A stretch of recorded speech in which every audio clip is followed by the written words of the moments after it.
ఇది విజయవాడ గణపతి సచ్చిదానంద ఆశ్రమం. ఇక్కడ మొదట వినాయకుడు ఉంటాడు. సంకష్టహర చతుర్థి ఇక్కడ ఎంత అద్భుతంగానో జరుగుతాయి. తర్వాత దత్తాత్రేయ స్వామి అంటే శ్యామ కమల్లో వచ్చిన దత్తాత్రేయ స్వామి గుడి ఉంటుంది. అక్కడ అద్భుతంగా అనగాష్ట వ్రతాలు ఎప్పుడు కంటిన్యూగా జరుగుతాయి అన్నమాట. తర్వాత ఇక్కడ మరకత రాజరాజేశ్వరి అమ్మవారు ఉంటుంది. అంటే పచ్చడి రాయి ఎంత ఎంత ఎంత వైబ్రేషన్ ఉంటుందంటే అంత. మరకత రాజరాజేశ్వరి తల్లి చిన్న పచ్చరాయే ఎంతో రేటు ఉంటుంది. అటువంటిది ఏకశిల మీద పచ్చరాయితో. తర్వాత ఈ శివాలయం ఎంత అద్భుతంగా ఉందో చూడండి. అద్భుతమైన స్ఫటికలింగం చూసారా చుట్టూనేమో. ఈ స్ఫటికలింగానికి అభిషేకానికి కూడా అక్కడే వాటర్, వేరే వాటర్ కాకుండా అక్కడ వాటర్ ఇస్తారు. ఈ స్ఫటికలింగం యొక్క అధిక దివ్యశక్తి కలిగి ఉంటుంది. ఇది చుట్టూ ఉన్న వాతావరణాన్ని కూడా ప్రక్షాళన చేస్తుంది అంటారు. దీన్ని పూజించడం వలన మనసు ప్రశాంతంగా ఉంటుందని, అలాగే ధ్యానానికి కూడా సహాయపడుతుంది అంటారన్నమాట.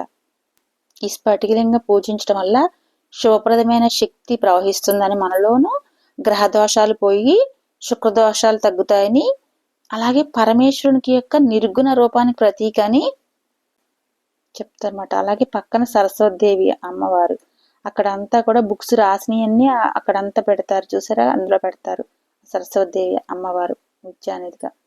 తర్వాత ఏమో ఒక ఆంజనేయ స్వామి గుడి. ఆంజనేయ స్వామి గుడిలో ఎంత అద్భుతంగా పూజలు చేస్తారు. అక్కడ చాలీసాలన్నీ చేస్తారు. నెక్స్ట్ ఇక్కడ సుబ్రహ్మణ్య స్వామి, అది మేము ఉన్నప్పుడు ఇది ఉండేది కాదు, ఇప్పుడు ఉంది.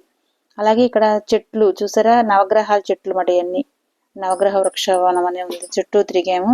అక్కడ కూడా అన్ని గ్రహాలు మనం ఎవరికి ఏదైతే అదే. అలాగే సచ్చిదానంద అక్కడ చూసారా ఆ శివుడు ఉంది.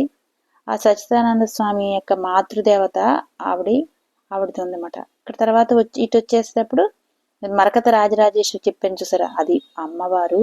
ఎంత అద్భుతమైన మరకత రాజరాజేశ్వరి వల్ల చిన్న మరకత రాజరాజేశ్వరి, ఇంత మరకతం ఉంటేనే, పచ్చరాయి ఉంటేనే ఎంతో వైబ్రేషన్ అంటారు. అది నిలువెత్తు అమ్మవారిని మొత్తం కూడా. ఈ మరకత రాజరాజ శక్తి అనేది శ్రీ విద్య ఉపాసకులకు ప్రధానంగా దేవత అన్నమాట. ఆమెకి ఆలయం విజయవాడలోనే గణపతి సచ్చిదానంద స్వామిజీ నిర్మించారు. ఇది ప్రపంచంలోనే కూడా మొట్టమొదటి మరకత రాజరాజేశ్వరి ఆలయం అంటే ఇది అంత విశిష్టత అన్నమాట. ఈ దేవత శ్రీ విద్యకు ప్రధాన దేవత అని శ్రీచక్రానికి బాగా పూజ చేస్తారన్నమాట. ఈ ప్రపంచంలోనే మొట్టమొదటి మరకత రాజరాజేశ్వరి ఆలయం చెప్పాం కదా, దీన్ని గణపతి సచ్చిదానంద ఆశ్రమంలో చాలా యజ్ఞాలు, యాగాలు చాలా బాగా చేస్తారు. దసరా ఉత్సవాల్లో పొద్దుట సాయంత్రం కూడా అన్ని అమ్మవారిని నవదుర్గల అవతారాలు నిలబెట్టేవారు కదా, అక్కడ చండీ యాగాలు అన్ని జరుగుతూ ఉండేవి. ఎంతో అద్భుతంగా ఉంటాయి అక్కడ పూజలు. అసలు ప్రతి వ్రతాలు, అనగాష్ట వ్రతాలు, నెక్స్ట్ సంకష్టాల చతుర్థి వ్రతాలు, ఆంజనేయ స్వామి వ్రతాలు కూడా అక్కడే చేసుకున్నాను. అక్కడే విగ్రహం ఇచ్చారు చిన్నది. ఆ విగ్రహం ఇప్పుడు కూడా ఉంటది. ఇక్కడ ఏమి జరగవనేది ఏమి ఉండదు అసలు. రోజు నిత్యం కూడా అనగాష్ట వ్రతం చేస్తారు. అట్లా మనం మొత్తం అందరికీ కలిసి నెలకోసారి పౌర్ణమి రోజున అదొక ఫోటోలే బాగానే తీసుకునేదాన్ని. ఇప్పుడు అంత తీయనట్లేదు, సరే అని లైట్ గా తీసాను అంతే. చూడండి మరకత రాజరాజేశ్వరి గుడి అన్ని అసలు ఎంత అద్భుతంగా, అమ్మవారు ఎంత అద్భుతంగా ఉంటుంది చూసారా అసలు. అసలు చూడండి. ఆ పనులు ఉండటం మీద గొగబ దర్శనం చేసుకుని వేరే పనులు ఉంటే అక్కడికి వెళ్ళాము.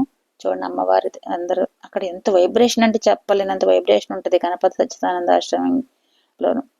ఓం శ్రీ గురుభ్యో నమః. సర్వం శ్రీకృష్ణార్పణమస్తు.